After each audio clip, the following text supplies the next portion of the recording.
catch-up assignment. We're going to work from our progress in assignment 1, which is our exterior walls, interior partitions of our first and second story, and we're going to assemble them together and make our small little laneway suite. So we have a 2-story laneway suite, has a smaller first floor, a wider second story, creating a cantilever, and we'll finish today by assembling it and also cutting doors and windows. So let's go back to our progress here from last week. We had first floor, second floor, and the first thing we're going to do is actually assemble the building.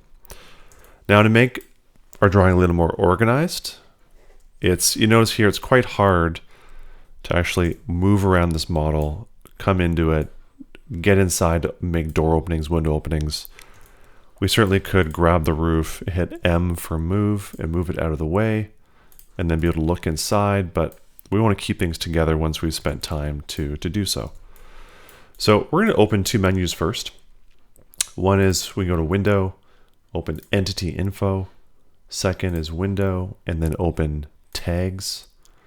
And SketchUp is similar to other drawing programs where you can assign effectively layers to turn and turn off certain elements and group them together so you can see them or unsee them.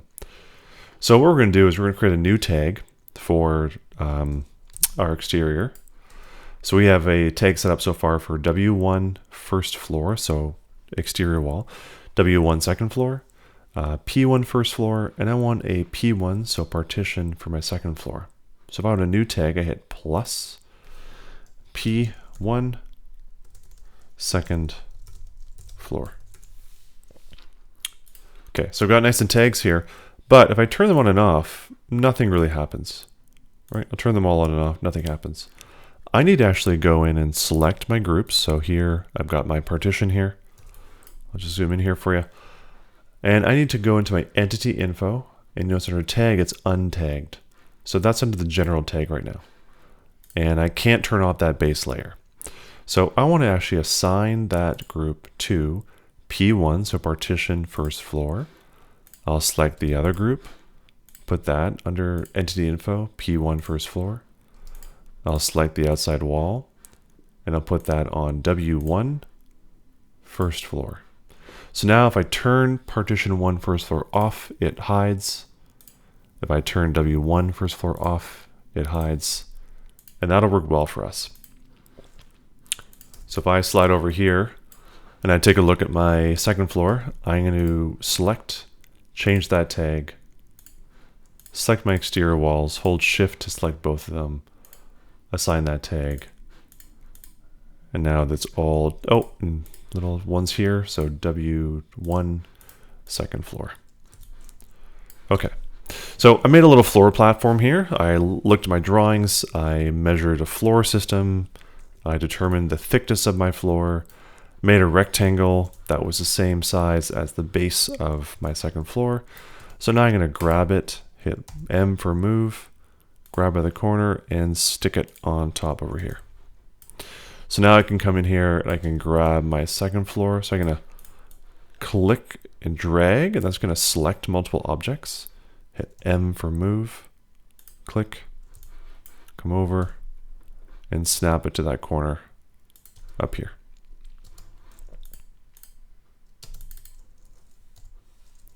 All right, and then grab my roof over here, click and drag, hit M for move, grab it, and bring it over.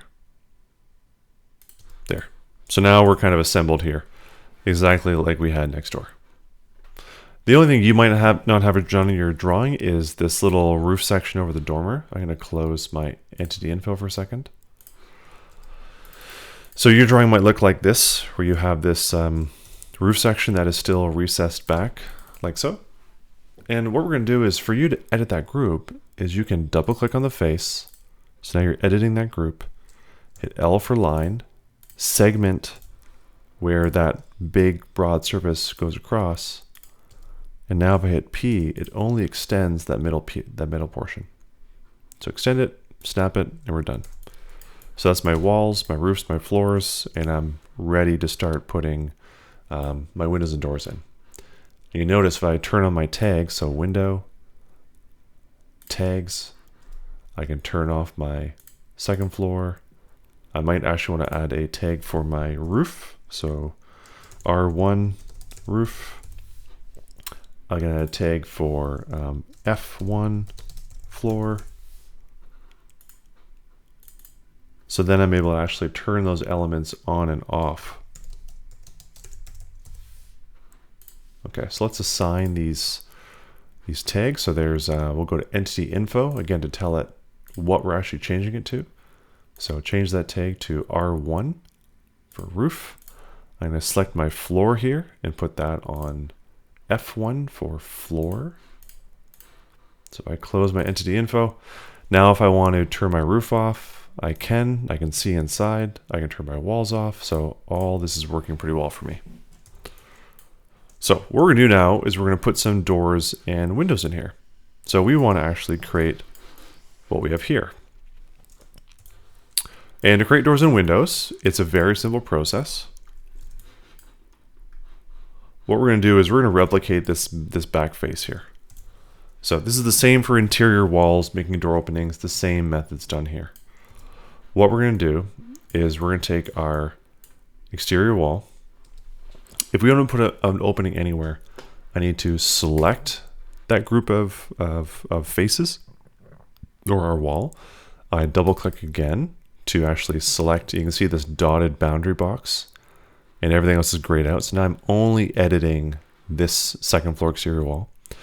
And I can simply just draw R for rectangle, click, pull, and it says on face. I'm drawing a new surface, or I'm segmenting that surface on the face of that object. I click to end it. And now if I click on that surface, it's now two surfaces. So that doesn't look like a window yet, but if I hit P for push, and I select that inside, click once, and I push in, I move my mouse like it's going through that partition. I can pull it out, of course. Doesn't work so well for a window. But if I push it in, and you wait till it kind of goes that sort of translucent blue color, it says on face. And if I click to release it there, then it actually takes that window away. So now we're fully cut through. Okay, so I can do another one downstairs here. So I'm gonna click once, double click. So I'm inside this group only. Hit R for rectangle, select that face, P, click, push until it says on face. See, it says on face and then release. Okay, undo, undo. If for some reason that doesn't work for you, this is probably happening. You have not selected the actual object and clicked into it where everything's grayed out. And instead, you've drawn a shape on top. You've then tried to select that face, hit P to push. It'll pull, but it won't push through because you've drawn a surface on top of the object. You haven't actually edited the object. Editing requires you to click into that group. If you want a window or door to be in a specific place, then you simply click in the object. Let's say we want a doorway that is 4 feet from this wall. So I put a guideline, 4 foot sign, enter. I want my door to be 3 feet wide. So click and pull, 3 foot sign, enter. I want my door to be 7'4" tall. So let's say 84 inches is 7 feet. So 88 inches, enter, or 7 foot sign 4. Now I've got a boundary. I could segment that face by going line up, over, and down. Okay, and hit select P, push it through till it says on face, and then release. So now I have a door opening. I could instead just use rectangle and close in that rectangle with the guidelines. P for push, click, push till it says on face, then release. And if I get these kind of, I haven't got my door opening quite right here, it's clearly in the way of this partition, I can just edit that. I can click on the group, click the face I want to move. I can hit P to push it further over. Let's say it's in the way 3 inches. I could also just grab that face and hit M for move and move the face over 3 inches. And I want to orbit around, grab the other face, and then move that one over 3 inches. So we can push and pull any object, and also use push-pull for cutting openings. So what we want to do to actually put windows in the right place is refer to a couple drawings. We have to refer to our elevations to determine what are these window openings. The elevation will tell you what window size this is. You're then often provided from the elevation a distance from the finished floor to the base of that window. So you'd set a guideline from there. You'd set a guideline from the outside to any dimension from the outside corner. And then you'd read the window schedule to determine the height of that window. So in this case, I have a 2-foot tall window, and I'd get the length of that window. So if that window wasn't there, I can get rid of this right now by selecting it, hitting P, just filling it in, and it disappears. So if I would lay this out, so I've got a window sill that is 6'3" off the ground, it's 2 foot tall, and it is 8 feet wide, and I've set it 9 inches from the outside corner. So it lines up with the inside face of my interior wall. So I click into the object. So now I'm in this face here. You can see this dotted boundary. I'm editing just this group. R for rectangle. Click, pull across corner to corner. Select that inside face. Hit P. Click, push forward until it says on face, and then release. And if I orbit, you can actually see I can see through this now.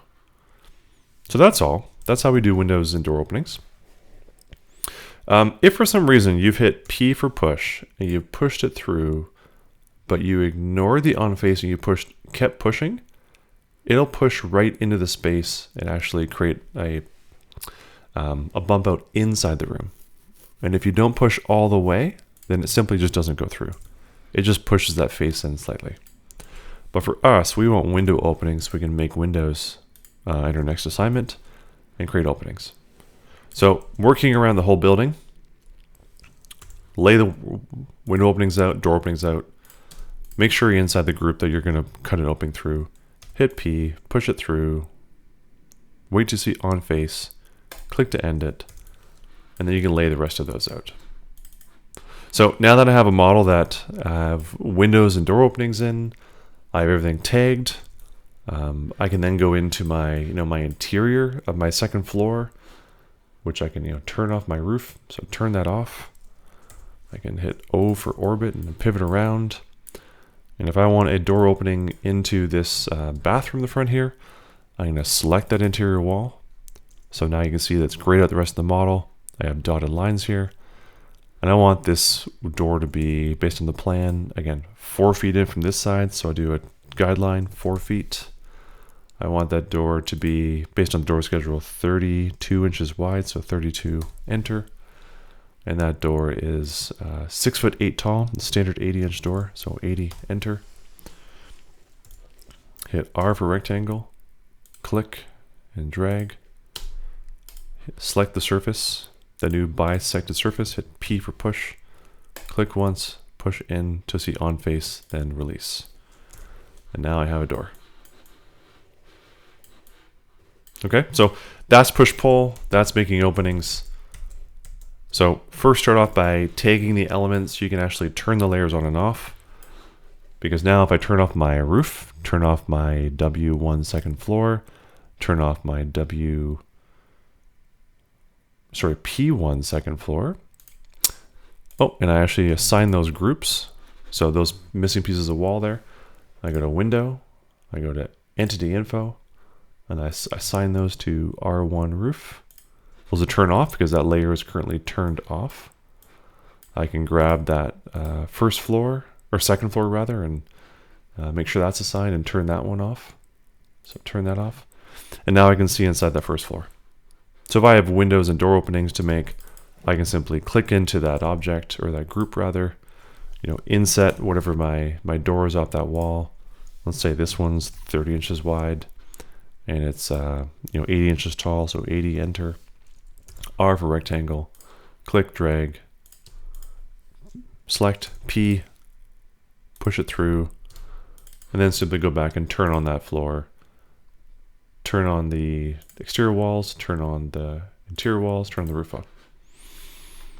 So tags are definitely helpful when you're trying to manipulate a model that's more complex. But window openings are simply going into the object, or the group rather, using guidelines to set the boundary, using a rectangle or the line tool to actually make the shape of the opening, and then push pulling it through. So your resulting model, you want to have the end of this step looks like this one here. So we have the backside of the backyard with the dormer window, this sort of living room kitchen window. There's a entry door here in the middle of the first floor. There's a window up here in the second floor, and this sort of long clear story window on the second floor as well. So all that's together, and all of your tags work and function when we turn them on and off. Okay, thanks.